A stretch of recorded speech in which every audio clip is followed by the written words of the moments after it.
Dalam epos Mahabharata terdapat sesosok tokoh Trigantalpati yang merupakan tokoh elit Astina di pemerintahan Kurawa, yaitu Sengkuni yang merupakan saudara kandung dari Permaisuri Gandari yang merupakan istri dari Destarata, Raja Negara Astina, dan ibu dari Duryudana. Sosoknya dikenal jahat, suka mengadu domba, dan selalu menghalalkan segala cara dalam mendapatkan keinginannya.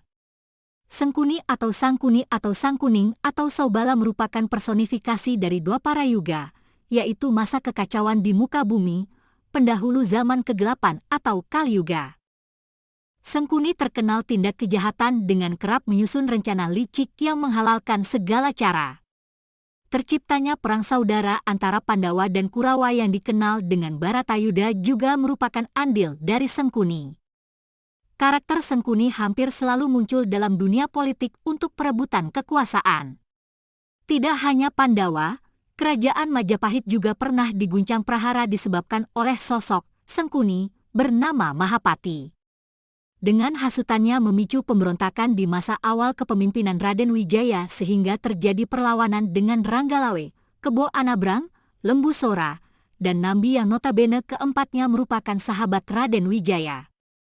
Ranggalawe masa awal berdirinya Majapahit kecewa setelah dirinya gagal menjadi Adipati Tuban. Mahapati pun menghasut Nambi Sang Patih bersama Lembu Sora dan Kebo Anabrang dengan mengirimkan pasukan untuk menyerang Ranggalawe hingga akhirnya Ranggalawe tewas di dekat Sungai Tambak Beras, Jombang. Di Tambak Beras pula nyawa Kebo Anabrang melayang di tangan Lembu Sora.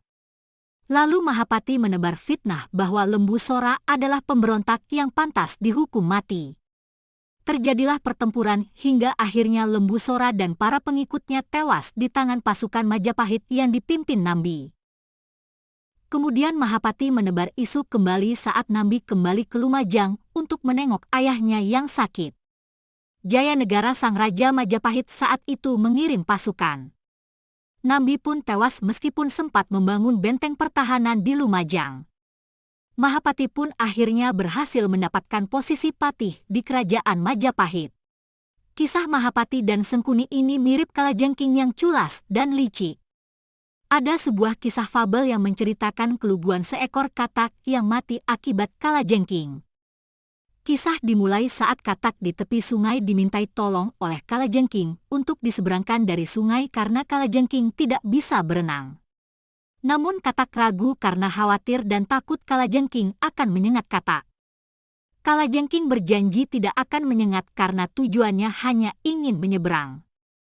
Akhirnya sang katak menyanggupinya. Saat di tengah perjalanan menyeberang sungai, kalajengking menyengat juga. Katak pun heran, kenapa kalajengking ingkar janji dan hianat, padahal dengan tindakannya tidak hanya sang katak yang tenggelam, namun juga sang kalajengking itu sendiri. Kalajengking pun bilang bahwa karena dia adalah sang kalajengking sehingga dia tetap menyengat sang katak. Itulah sang kalajengking dan itu adalah cara kalajengking. Ini merupakan sifat alami dari kalajengking. Akhirnya sang katak mati dan tenggelam akibat racun, begitu pula sang kalajengking yang ikut mati di sungai. Kisah fabel kalajengking dan katak ini populer pada tahun 1954. Dipercaya kisah ini terinspirasi dari cerita Kalajengking dan Penyu tahun 1847 yang merupakan cerita rakyat Persia Kalilah dan Dimna. Jadi kamu Sengkuni sang kalajengking atau bukan?